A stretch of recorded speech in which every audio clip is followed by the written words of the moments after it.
Hi, Lisa Schermerhorn here, and you're on the Grassroots Warrior Network, and this is my show where truth lies.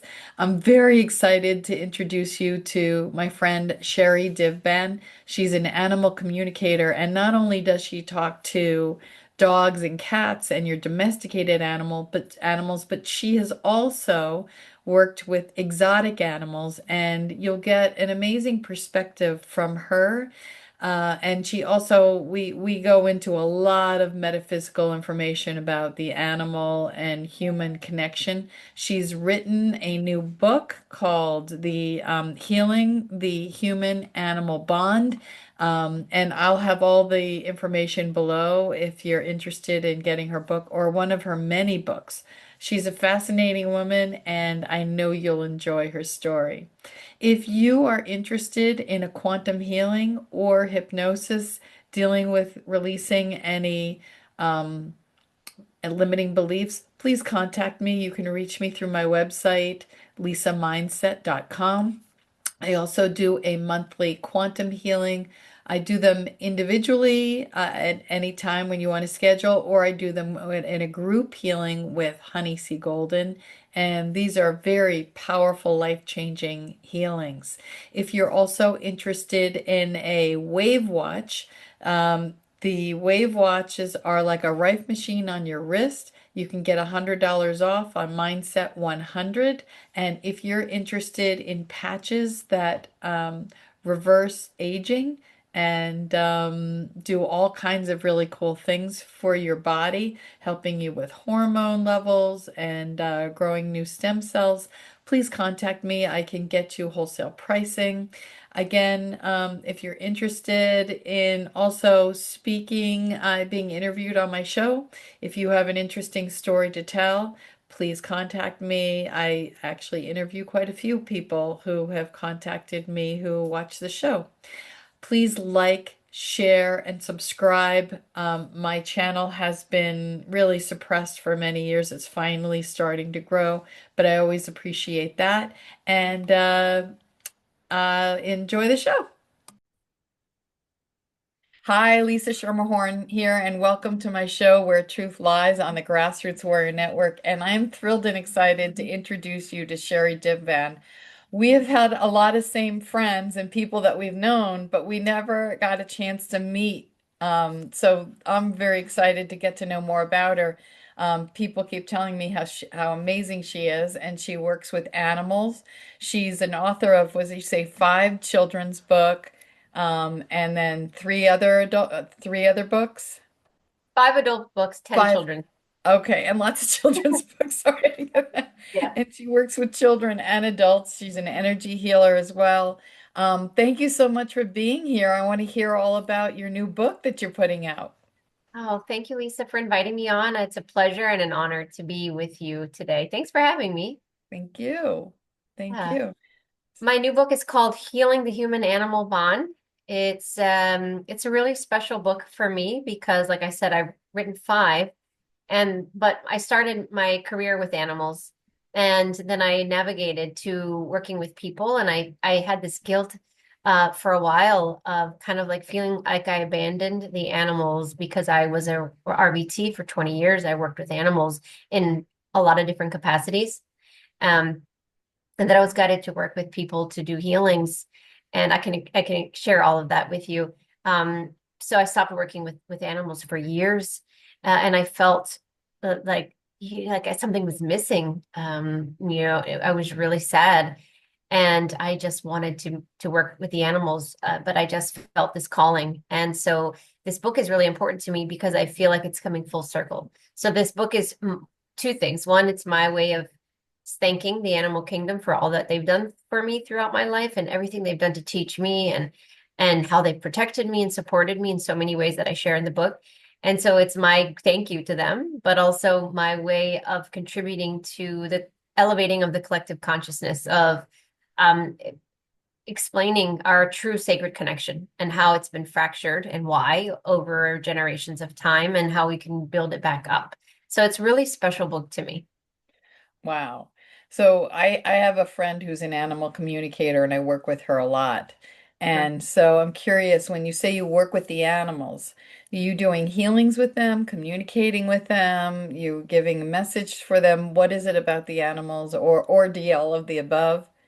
All of the above. So like I said, I started in high school working as a kennel technician. I wanted to be a veterinarian. And the reason I chose that career is because I was so in love with animals, and my dog growing up was my best friend. I moved around a lot. I was the only child, so lonely. I was bullied a lot by other kids. And she was my only friend. Like I really felt this true connection. And she gave me a level of love that I had never felt before. Nothing wrong with my mom, no offense to my dad, but it was just a different level of comfort that she gave to me that I never felt before. And so that was my love affair that started with animals. So when I went into high school, I was certain that I was going to work with animals, but I was also interested in the medical, kind of the medical field. I wanted to be a doctor too. I have this like this wanting to heal and heal people. So I try to be a vet, and I wanted to be a veterinarian, and I went in high school to kind of to explore what that would look like. Um, so I didn't like working as a veterinarian. I didn't want to be a vet because when I was there, I realized that there was so much bureaucracy involved with being a vet, and it was always about money and negotiating prices, and nothing against the vets, but it just kind of uh, it rubbed me the wrong way, and I really liked being in the back. And I noticed that the nurses were the ones that got to actually do the medicine part and do all the technical stuff. And I was like, this is what I like to do, and I don't really want to work with the people. So I fell in love with the nursing element of it, and so I shifted gears, and then I went into vet nursing basically. And I got a college degree in animal health and in health science rather, which correlated to animal health and wellness as well. And so I worked in general practice, I worked in exotics, surgery, and then I ended up getting into the ICU, which I loved. And I worked in the intensive care unit for a very long time. And then from then I moved to the zoo. I felt this calling to work with exotic animals for a lot of reasons. And I learned so much. So I worked at the National Zoo in DC for 10 years. But during that time of rewinding back to the ICU, I wanted to learn another method of healing because I saw animals in their worst possible place, the worst conditions. And it was really challenging to navigate that because I'm an empath, and it was so hard. But I felt like if I could be part of their healing, it was worth it to me. But I learned Reiki because I wanted to see if I could help them more. And that really opened a lot of doors for me, a gateway to energy healing and all of that, and chakras and all of those things. So when I went into the zoo as a side business, what I was doing was animal communication. So I had an animal communication business and an animal healing business. So I would go to people's homes and I would do healings on them, or just even just Reiki, just for calming and relaxation. It wasn't always about healing them from something. And I would bring crystals, and then I would communicate and give them a message, to give their family members a message. And I loved that. So when I say I worked with animals, I feel like I've worked with them in many different capacities. No, it's so beautiful, and I know the importance of communicating with an animal, especially when they're not well, to help them understand what's they're going through. My friend Michelle had also been in the back, and one of the things that was the hardest for her was all of these animals going, "Why am I here? I don't understand what's going on. Why am I, feeling this way, or what's happening?" So I'm curious from the standpoint of your experience, and especially with the when you're working with exotics. These are not domesticated animals and they're in a zoo. What kind of conversations or messages were you able to get from these animals that are like, what am I doing here? Yeah, that's a really good question. And the answer is so drastically different. And so in my book, I separate wildlife and domestic soul contracts because it's important to identify where their origin and where they come from. And there's a big misconception in our history of where animals come from. And it is believed by many that animals are less than us, that their souls are working up the evolutionary chain to be us or to be better, and they're not as evolved as us. And I never that did never sat well with me as a child because I thought, if how could they be so comforting and so unconditionally loving if they are less evolved? It didn't make sense to me. Yep. So what I learned in my career with animals, both domestic and wildlife, was that they are so much more evolved in many cases. And with domestic animals, we know them on a soul level. So we have soul contracts with them and they come in and they're part of our soul network, our soul family. Sometimes we've known them from other lifetimes in the human, like human to human interaction, but they generally will agree to come into our life for a short period of time, which is why they come for a shorter period of time because they're doing a lot of work. And they'll support us, protect us. And what most people don't realize, and this is, I think, what I needed to experience in the veterinary field, is that I learned that they are our biggest healers. So just like I was trying to heal them, what I learned from them was the most valuable kind of this epiphany was, hey, listen, I'm in my family to heal my mom or my sister or whomever. And a lot of times they end up in the vet hospital is because they take on too much willingly. They want to, they absorb our trauma, they absorb our negative emotions, they absorb it. Because they can transmute it. Their bodies are like conduits. So when we're doing Reiki on somebody, I'm not actually healing them. I'm not, I can't take credit for it, but my body receives information and I'm a conduit and then I pass it on to the other person and it helps their body receive that energy and then their body does the work itself. So animals are kind of doing the same thing, but they do have the capacity to take on our illness. So then they end up sometimes getting the illness because sometimes they take on too much. There's a lot more to it than that, but that's a big thing that I learned in the veterinary field was don't feel bad for me. I chose this. They didn't choose to get sick, but they choose to support us in ways that we never thought possible. So it's a sacrifice, but that's why they come in for a short period of time because they are doing so much to transmute. And what I didn't know until about 5 years ago was that sometimes they agree to come into our life. And this is the hardest thing people have to accept this because we get so close to our animals. Our animals oftentimes come into our life, take on the illness that we were going to get, and they die for us. So they literally have a soul contract to come in, take our cancer, take our whatever, so we can keep on living. And if we don't learn the lesson, they'll keep coming. And I've had clients that had several animals die of the same thing back to back. And the last animal said, we're all taking on her illness. She's not learning the lesson, and we're just going to have to keep coming in and taking this. Otherwise, she's never going to grow.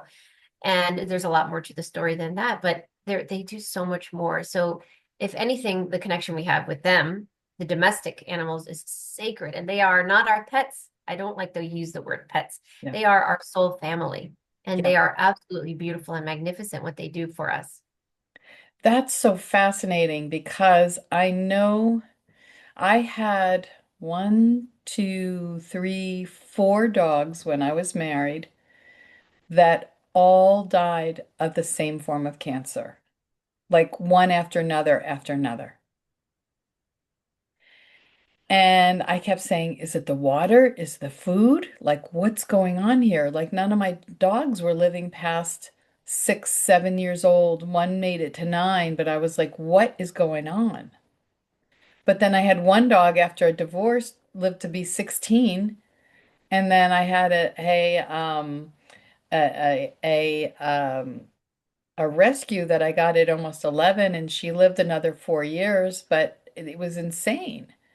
Like that, they Yeah. all kept taking on. I was like, they kept having these lumps and cancer. So I totally agree with that. Yeah.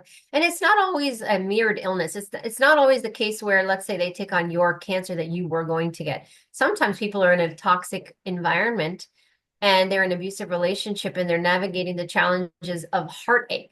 And that can translate in their heart because they're taking it on through their heart and they get lung cancer, for example. That doesn't always mean that you were going to get lung cancer, Right. but it could also mean that you were going to get cancer somewhere in your body and they literally mimicked or mirrored the exact cancer you were going to get. So it actually varies.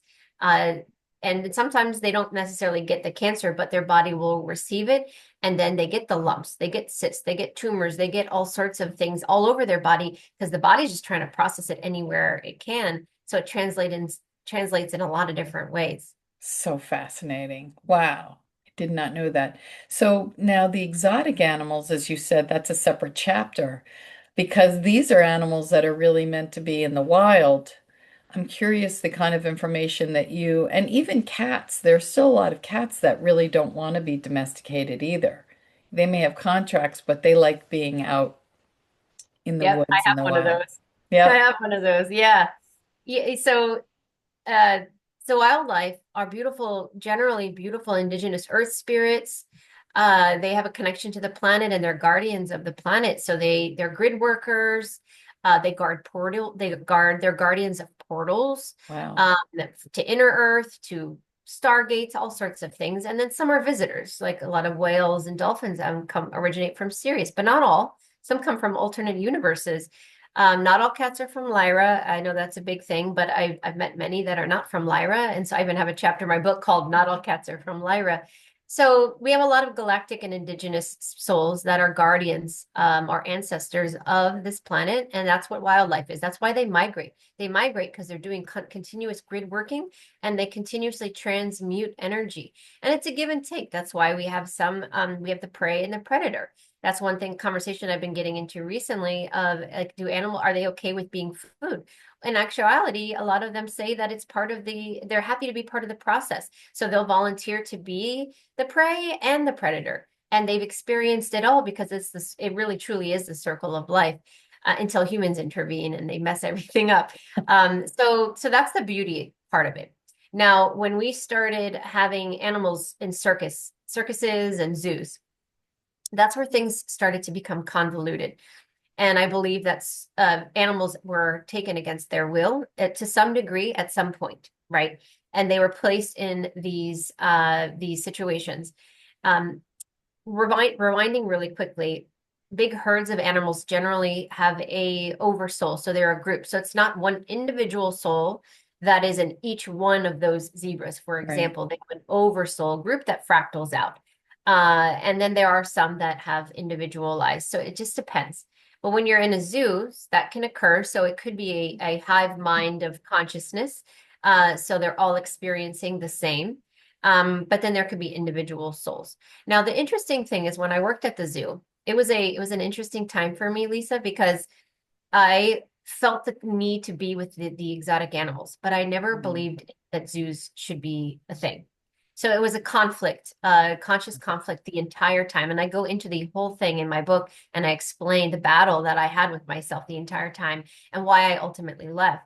But when I was there, I think I needed to be because I was able to have many conversations, with the bison, with the elephants, so many different beautiful animals. And what I learned is that a lot of them have soul contracts to come into zoos now to help us raise the collective consciousness and understand them better so that the purpose is that we can learn from them and they're sacrificing in essence being in captivity for the greater good. Now, does that always work out? No, because there are very corrupt zoos in the world and it's not always working out. But there are great zoos that have a beautiful staff, especially the one I worked in and my other favorite zoo, which is San Diego Zoo. Um, that they are truly making a difference and inspiring the next generation. So, what I've been told is that the zoos will cease to exist probably within the next 30 to 50 years. We won't have them anymore. But for right now, Wow. inspiring the next generations, and they really truly are kind of on board with the process of having these soul contracts to teach us, to help us become closer to them and understand them better. I keep writing down all these questions because as you talk, I get Uh, more things come in my mind, and I'm like, I love this so much. So you talked about not all cats come from Lyra. And one of the questions I've had, and I don't know if you even have the answer to this, is why cats who are in that feline family are the only ones who have the slitted eyes versus lions, tigers, jaguars, cougars, they have round pupils, correct? Am I right, right?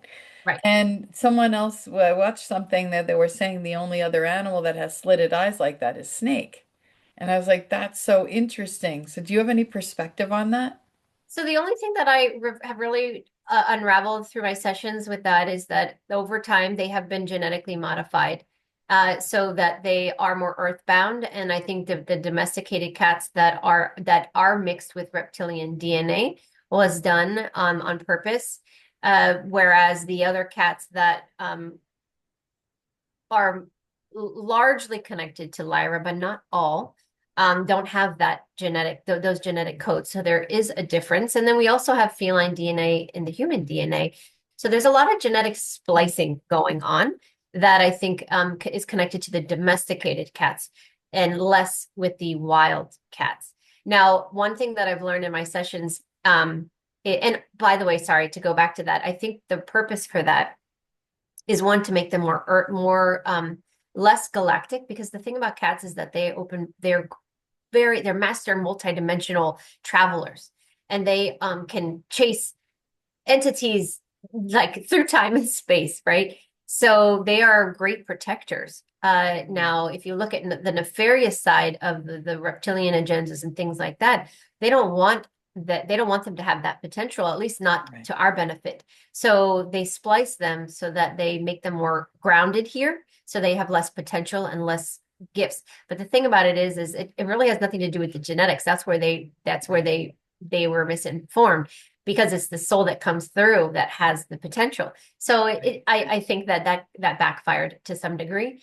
But the funny thing about cats is they are a very interesting character, because they truly, majority of them don't like to be domesticated, in the sense like they love us, but their true like genetic primal instinct is to be free and free roaming, and they have that. It's really hard to get past that. So cats want to be outside, and they want to be free.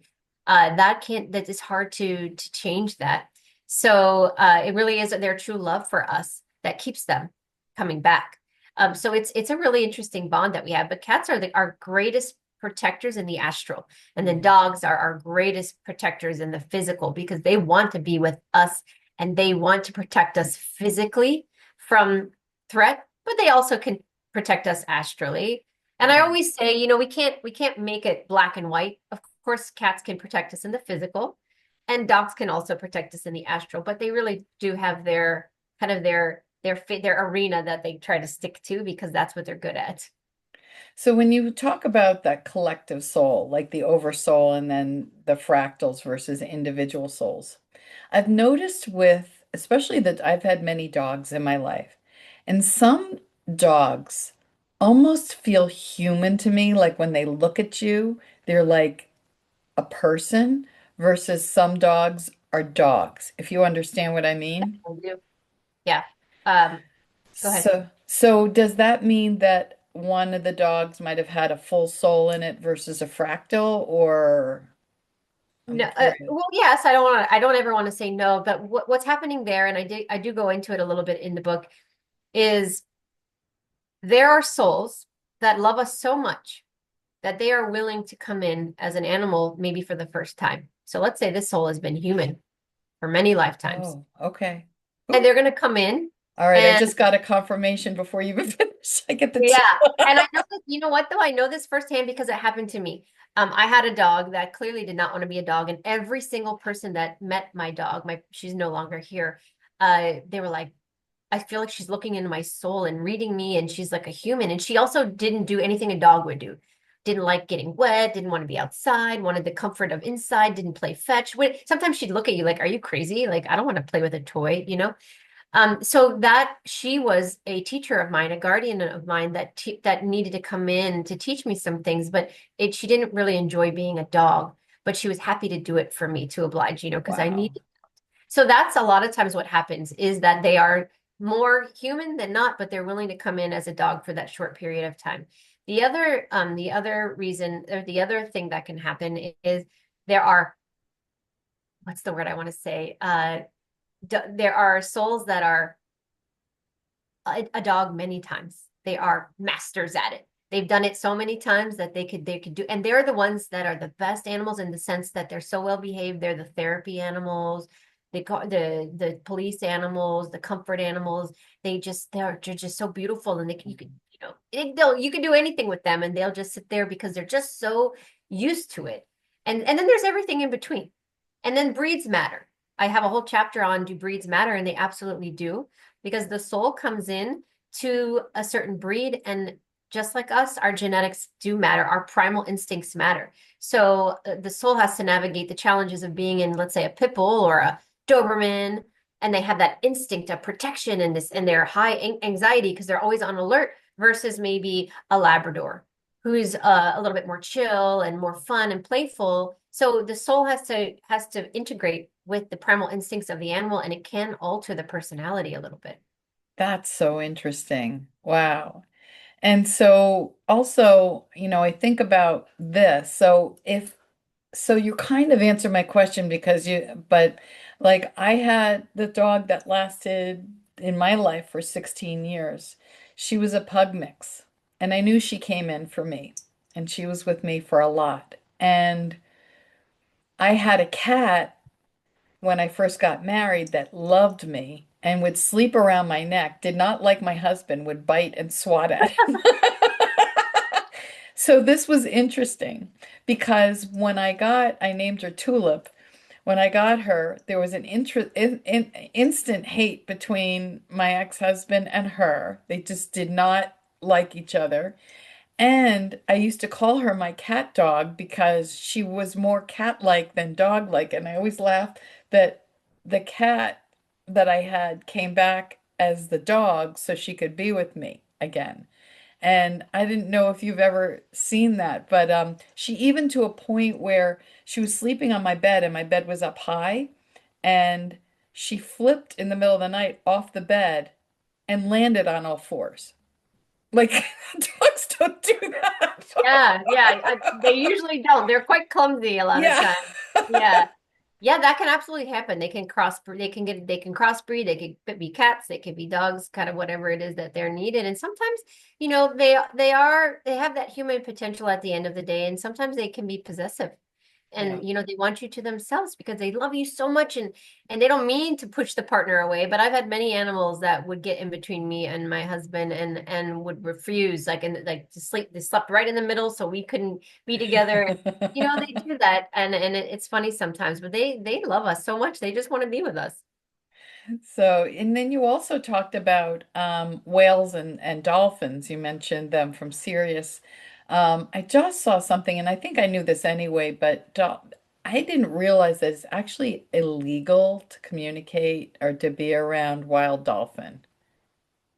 I laugh at that because listen, people on your channel know, I don't have to explain it. Yeah, There are so many nefarious reasons why yeah, I call them the dark players in my books. That can be anything having to do with all of the layers of powers that want to be. right. Um, and they want to sever our connection to the animal kingdom because they know what they can do for us and how they can help us heal and how they can activate us. And so they've created out pet allergies on purpose. They have fractured our relationship by making us feel like we are better than them and that they're less than us, and that we're better and more deserving than them, and all these things that they've done to insert programming. But the interesting thing is dolphins are so closely connected to humans, and they truly are these interdimensional spirits that we know innately, all of us, and many of us that are connected to Lemuria and Atlantis and many ancient civilizations know the dolphins really well. And they don't want us to connect because they know that when we connect, they activate us. They activate our DNA, and they can't have that happening. So they're making it, and which is also why there are countries where they have, I don't even want to talk about this, but they kill the dolphins for sport certain times of year. It's like a genocide Wow. that occurs because they don't want them to connect with us. And so they can't prevent it as much as Right. they want to because we can connect from them energetically right now in our homes without even being in the ocean. How can they block that? They can't. They Yeah. try to do that, but they can't. But that's So why. that's so fascinating when you think about they created allergies because there's so many people who are allergic to cats, right? Yeah. And those are the protectors on the etheric and on the etheric level. That would make so much sense. I never Yeah. even thought about that they would be creating that. So one of the things that I've discovered that I did not know that animals are also psychic. and I got a message because my Lily, who I rescued at almost 11, it was time for her. She was very sick. And so I got a message that she said, I want to go before I get really, really sick. I don't want to suffer.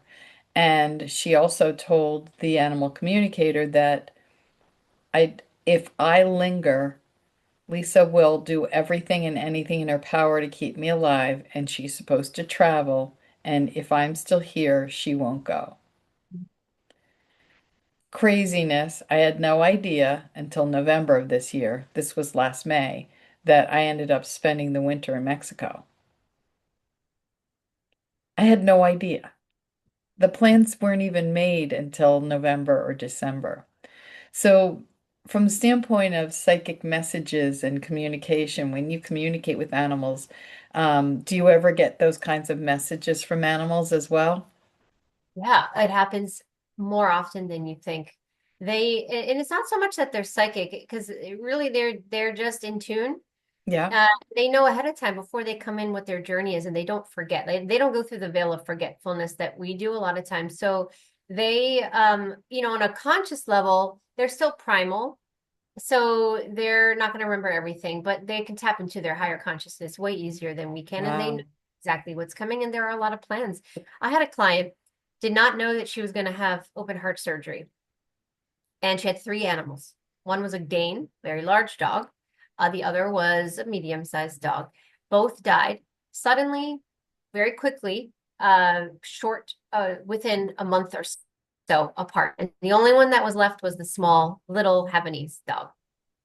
Well, I did a communication session to find out why they died suddenly. She was devastated. And I got this message, there's some health things coming. I didn't know it was open heart surgery. Mhm. And you're going to need the freedom to have less animals to take care of. And there was a lot more to it than that, but basically they needed to get out of the way because she had a lot. And it was 3 years of health issues, several open heart surgeries, almost death. I mean, it was really bad. And that little dog was Wow. easy because it could be a lot of people would just take her around, and she was being passed around. She was so good and so easy. But those other two needed to get out of the way so that's not a happier story of No, you but traveling, but it's another example of how they know what's coming and they will leave abruptly. And then we always can look back and say, oh, okay, I understand why now. no, it's so fascinating how much they know and what they bring to us in that state of unconditional love, and how the soul contracts that the animals have and how they teach us. And I remember my son. He was trying to figure out what he wanted to do, and he was going to college, and he said, I want to get a dog because I don't want to party. I just want to focus on my work. And if I have an animal to take care of, then, I won't go out and I'll take this seriously. And I kept thinking, oh my gosh, I'm going to end up with another dog. But that dog changed my son's life. And the dog's still around. He's, I think, 11 or 12 now. But I think about how these dogs come in and how they know what their mission is with the individual people. Yeah. It's funny that you bring that up because that's like we were just talking about them leaving to make way for us to make changes. They will come into our life to anchor us as well. And I've had so many sessions where people contact me and they're like, I want to travel, but I'm limited by my dog and I'm just worried and I'm not sure what to do. And then I'll get a very stern message. You are not to travel right now. You are meant to heal or balance or whatever it is that their individual session, and your Right. animal is keeping you put, and they're helping you stay because it's not beneficial for you to go right now. So what they do for us, people couldn't even like fathom all the different layers. No, they are amazing. They are amazing. And I love what you do. I think it's one of the most important things for all of us to understand that about animals and not trivialize what their purpose is. And I'm curious because one of the areas that I'm wondering if you've spent time with are like I just spent all this time in Mexico. There's a lot of street dogs. And they also treat their animals very differently. You have some that have collars on them, but they still have free reign of the entire area and they come and go. And some don't have collars, but they're still fed, but they're up all night. Their dogs next door were just left out barking all night, 2, 3 o'clock in the morning, and they don't do anything about it, and you're not allowed to say anything about it. Um, and it's just so interesting because if you travel around South America, all different parts of the world, there are a lot of dogs that are on the streets. Do you have any thoughts on why they choose that type of existence and what kind of contract they have? Yeah. Yeah, great question. One of the hardest things for me when I've traveled is seeing the strays, in Kenya, in different parts of Europe or Spain. I mean, everywhere you go almost there are stray dogs or cats roaming around without homes. And it was always heartbreaking to me because I wanted to just take them Yeah. in and I'm like, how can they just walk by these animals like they're nothing and they look like they're starving half the time? And so one of the reasons that I have received the answer for that is that they choose it's almost like they're choosing the experience of freedom where they don't Mm. want to be domesticated. So that's number one. They don't actually want that's not part of their experience to be a Okay. companion for somebody. But really what they're doing is they are remember we talked about the etherical and astral protectors. Dogs can do the same. So that but they're more grounded. So they are grid working. So instead of Oh, chasing out or opening portals, a lot of times by them walking and migrating around so many different places, they are actually working and they are wow. interdimensional. And so they are choosing to grid or transmute energy in dark, dense areas. And they are using their bodies also as conduits doing that. So they're not working for one family, they're working for the collective group or community. And then Wow. when I looked at it, when I received that message, I looked at it in a whole nother situation and it made me feel better. Wow. That's so fascinating. Oh my God, I can't wait to read your book. I'm so excited. Yes. So many Um, things. yeah, I mean, you really have covered so much, and I'm curious, is there any other topic that we haven't covered that you want to cover around your book?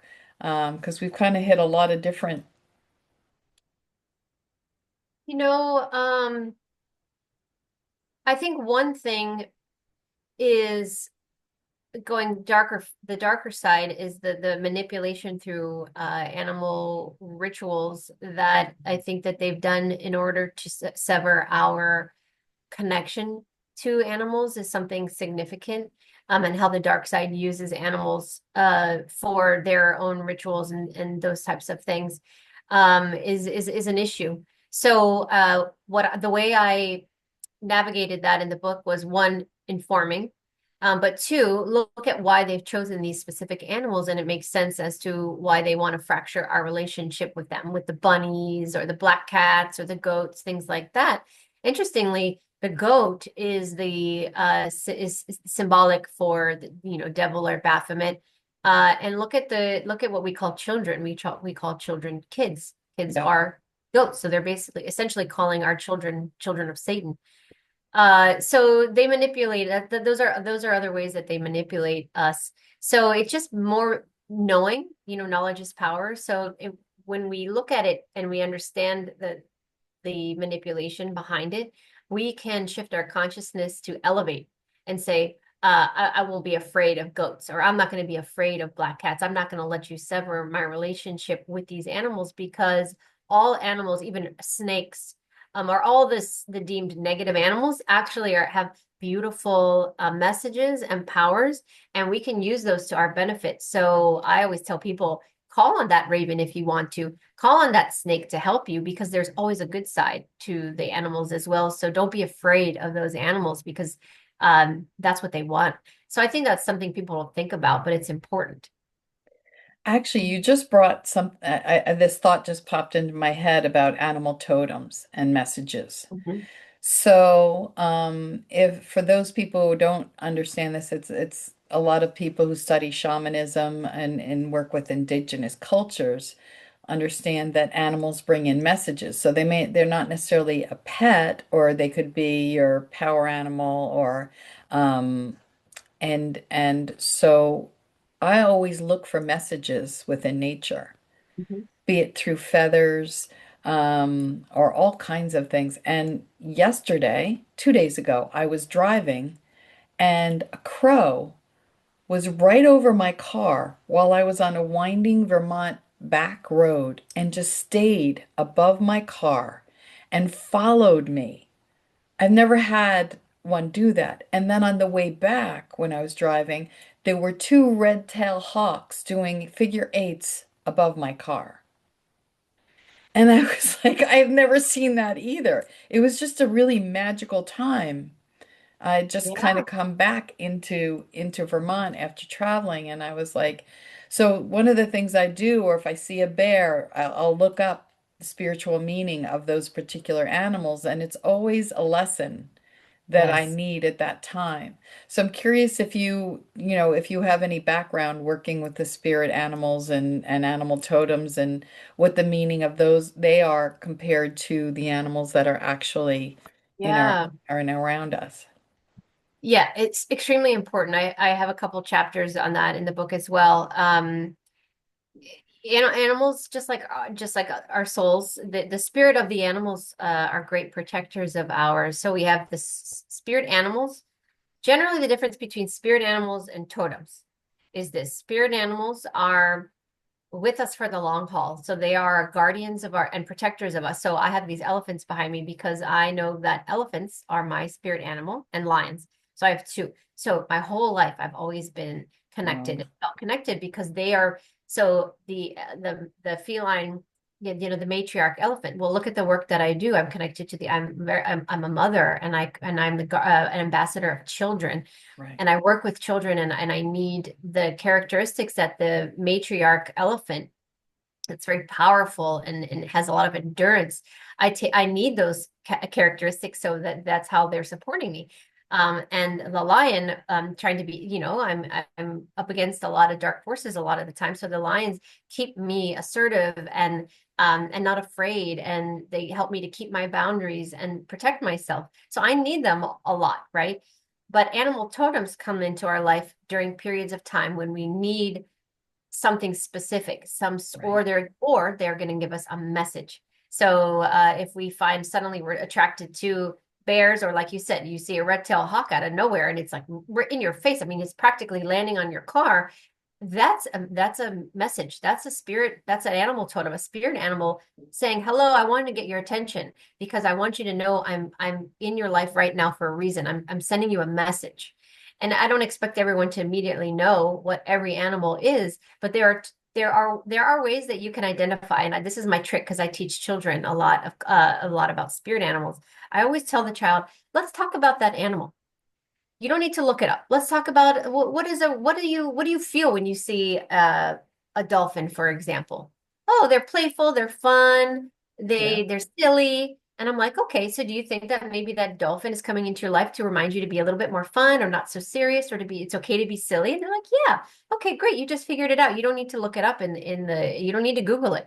So we have the capacity to think about any animal that's coming in and be like, why would that butterfly? Okay, what does a butterfly represent? Transformation, they go through cycles, so we can figure out what it is that they're coming around us for, Yes. regardless of the type of animal, and we can figure, which is the fun part, we can figure it out, but we could also look it up. But yeah, I'm connected big time with the spirit animals and totems because they're always with us and they want Yeah. to help us.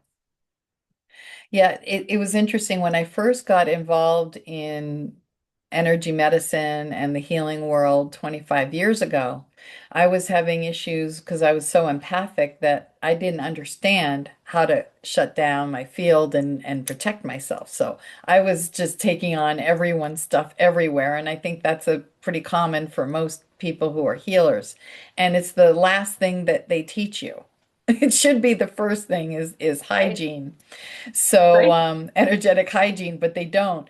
So I remember going from healer to healer asking like, please help me. I'm in a restaurant and all of a sudden my shoulder hurts and someone behind me is in a sling.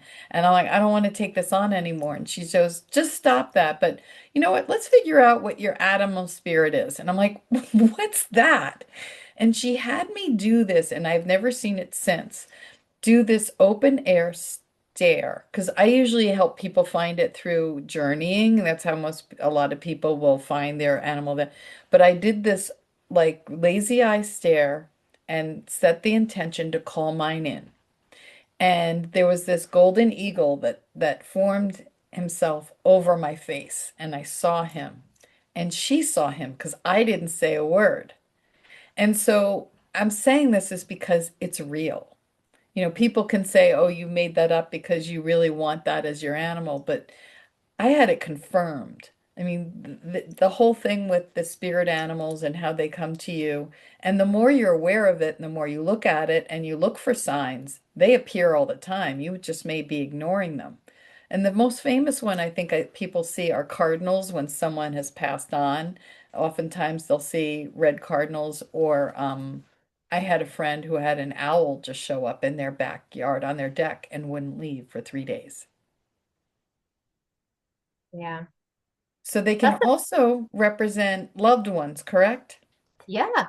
Yeah. And they can just appear and maybe no one else even sees it. They can kind of just make that animal appear in your consciousness. And to be honest, it may not even be there. It might be in a dimension that you're able to see in, but like someone walking by may not even be able to see it. Or in the corner of the eye, you see a polar bear and you're like, what the heck? But it's there, but it isn't there. It's kind of an imprint.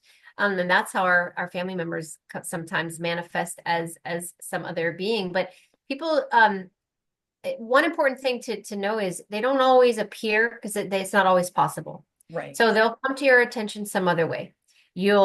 You keep watching every time you turn on the TV, there's that animal, a red fox. And like every time I look around or I go to the grocery store and on the magazine and it's a big red fox in the checkout. Or I had a dream last night and it keeps coming to me and it's a red fox. I'm like, well, hello, the red fox is trying to get your attention. You can't see, you're not going to see one out in the wild for whatever reason. Maybe you don't have red fox near you. So they're going to find their darndest to figure out a way to get your attention some other way. And so they can come in a lot of different ways, besides just the physical. Yes, and I'm glad you mentioned that because someone, who might have a spirit animal as a jaguar, you can't wait for someone to appear in your doorstep. But yes, the Yes. repetitive information, it's really great. And I also like rabbits. There's all kinds of animals. I've had clients of mine with really unusual, fun ones, and it's really great to explore. Yeah. So I know you're working with animals, but primarily right now, what is your like if someone wants to come see you, are they also coming? Are you working with children? Like why what would someone come to you for? It's a good question. It's funny. I wasn't even doing animal communication for a long time. So what happened? It's a funny story. I was working with animals for so long. And when I started to do animal communication professionally, meaning not just for friends and Right. family, um, I would be contacted because their animal would be sick or had behavioral issues. And I was constantly telling the family, because I don't like using the word owner either, that, they're telling me that they're taking on your illness or like in a polite way, they're the ones that needed the help, not their animals. And so that is the catalyst. That was the catalyst for me to start working with people. Was the animals told me, Sherri, you've done your work with us. It's time for you to take what we've taught you, and now you have to translate that and work with people because people need the healing. So I worked with people for a long time. That eventually turned into hypnobirthing, and I learned hypnotherapy. And then I was doing that for a while. And then the children came. It was time for me to work with children. And I started to attract parents with children that were nonverbal and autistic, labeled autistic, because they wanted me to find out if I could heal them. And unbeknownst to me, it opened up a whole world of why they're actually labeled that, and it's actually beautiful spiritual gifts. And I would get messages from their nonverbal children on why they weren't speaking. And so that opened up a whole demographic for me, and that led to education and so many other things. So my primary focus is working with psychic children and labeled children. But I'm trying to help us move away from using those labels. And so I started a Aramis Creative Learning Center. So I have an alternative platform for education because I feel like these New Earth children need something different. So we're working to open our first alternative school in Florida.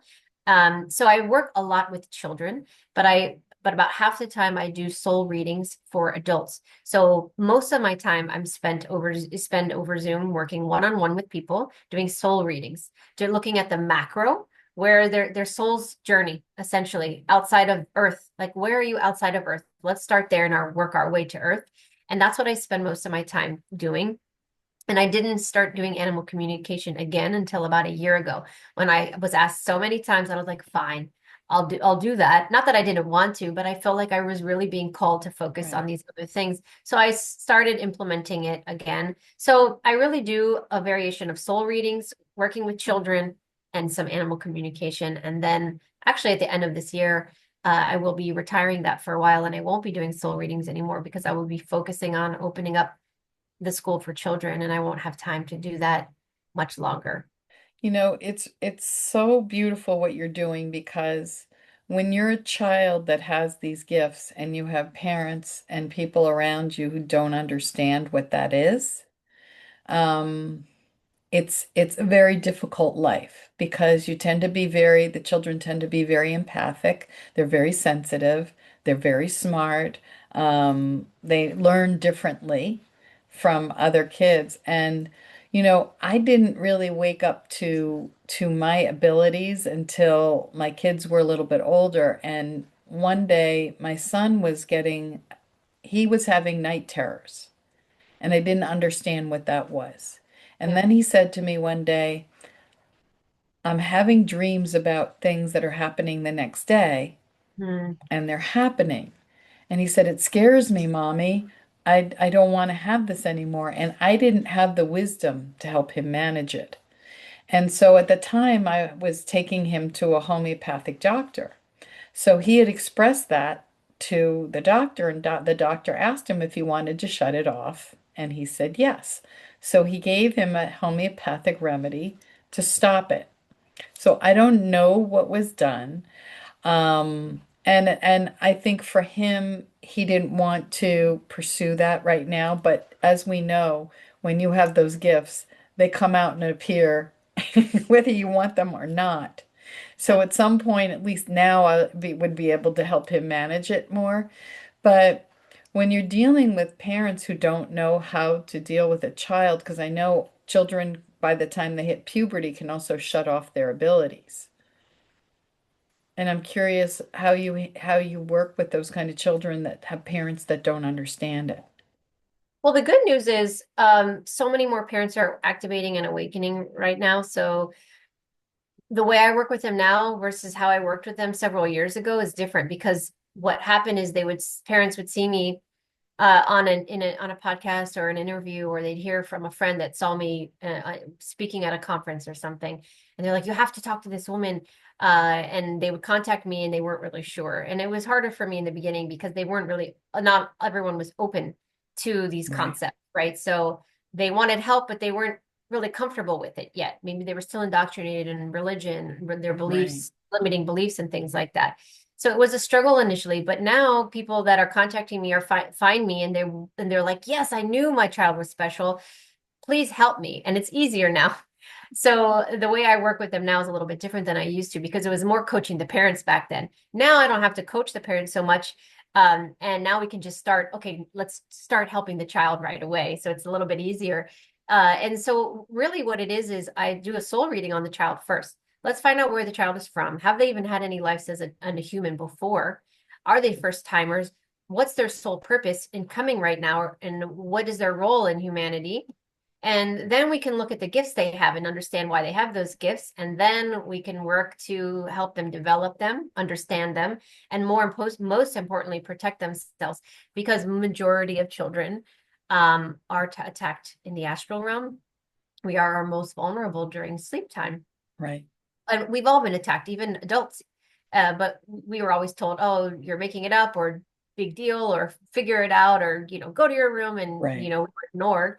And now it's becoming harder to do that because children are saying they're seeing the same things when they live states or world, countries away from each Right. other, shadowed red-eyed beings. And so I work with parents and techniques on how to help them protect themselves so they have less night terrors, and also how to understand their gifts and calling on the animal kingdom, taking it back to the animal kingdom for a second. One of the most beautiful things that you can do, adult or child, is call on the animal kingdom for protection.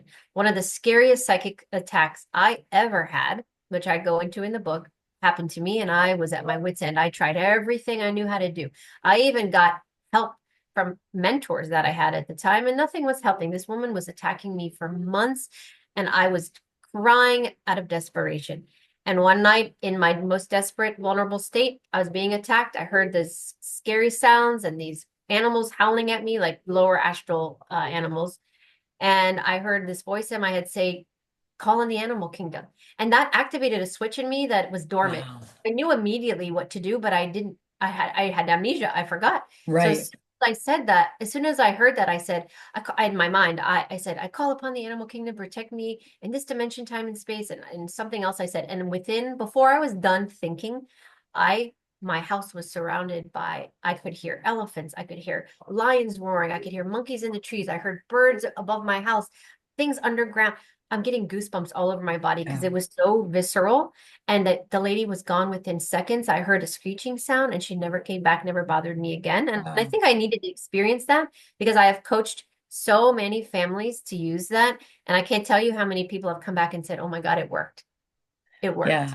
I wish I had had you 30 years ago because it's a helpless feeling, especially for my child. I remember as a child I was getting attacked. I didn't know what that was, but I had a lot of nightmares and I used to sleep with the covers around my neck on my back and I could see little beings and fairies and things, and then I just kind of shut it down for a while. But to be a parent and have a child that's waking up with night terrors, screaming, and you feel so helpless because, I'm not medicating my child because I'm sure there are doctors who would want to do that. I wanted to get to the root cause of it, but when it was a homeopathic remedy, I was like, okay, it's not going to hurt him. Let's see if this at least stops the terror so he can sleep, which Yeah. it did. And Mhm. so at some point when he's ready, if he's ready, those abilities will come back. Yeah. I mean, It's they're there, We never lose it. They're right? just dormant. And when we're ready, they activate. Exactly. Exactly.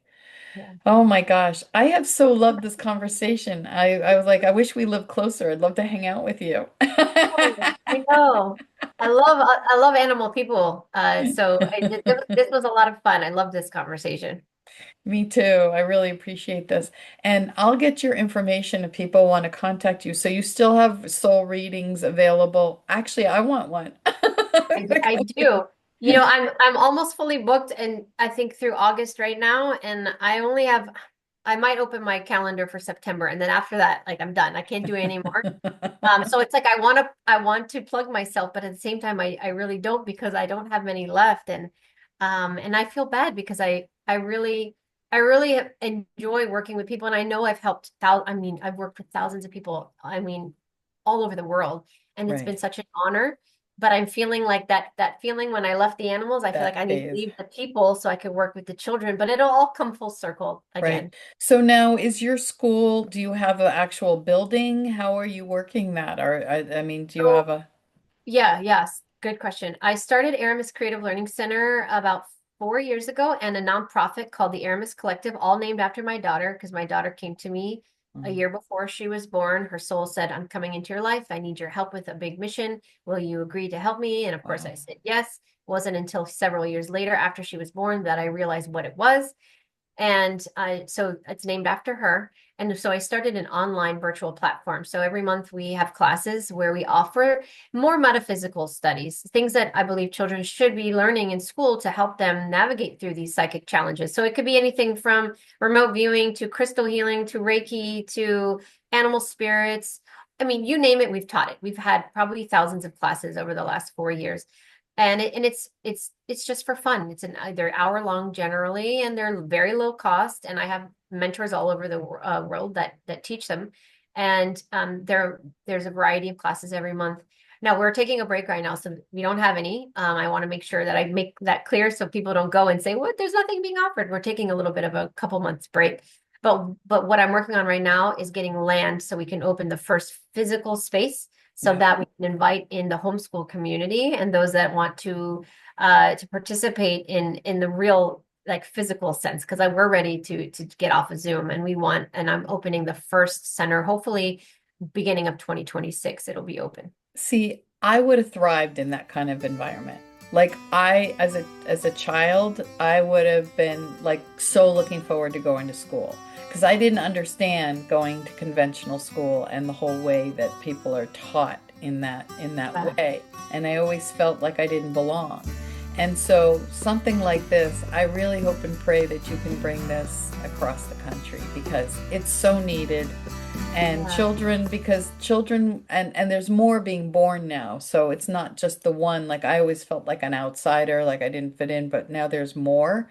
So at least maybe they'll find friends that are like them so they don't feel so alone. And I think that's as the next generation that's coming in, they'll probably all end up like be not end up, but be like that. I think so. I think that this is just a movement, of conscious education.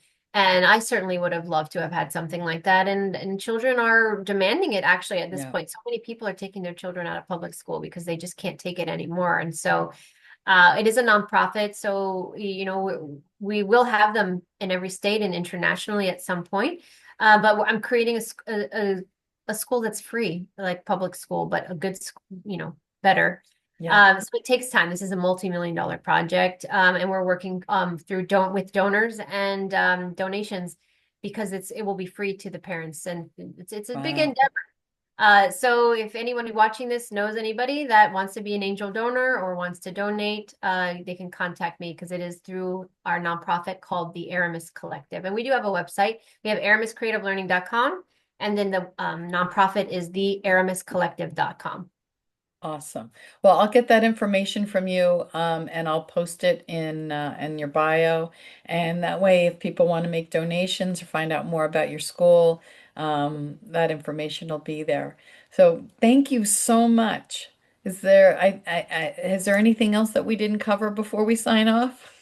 I'm sure there's always something to cover, but I think that we got a lot of good information in today. So I thank you for having me on. It was a real pleasure. Well, thank you so much. Until next time, stay on.